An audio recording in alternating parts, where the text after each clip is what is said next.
This eruption has been, we've been waiting for it for a while. We knew that the pressure was sufficient to drive an eruption to the surface. What happened this morning was that a strong earthquake swarm started at 6:45 in the morning.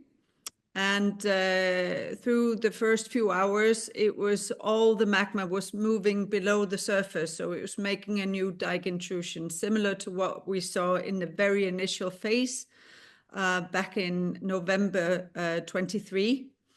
But then at about 9:45 in the morning here, local time, the eruption started. It's very close to Grindavik, but it's a very... it's a much smaller eruption than what we had previously.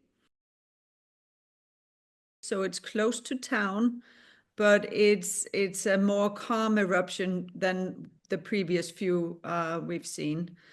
The problem is a part of the fracture actually opened up inside the barriers protecting the town. And as this is very early on in the eruption, we do not know if this is the final length of the eruptive fracture. So we're still following the development of this.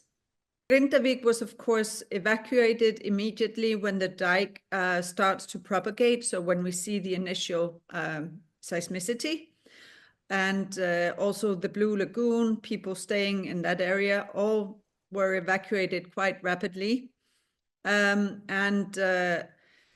Now we're just following the development. So Grindavik is in danger of having lava flows entering the inhabited area.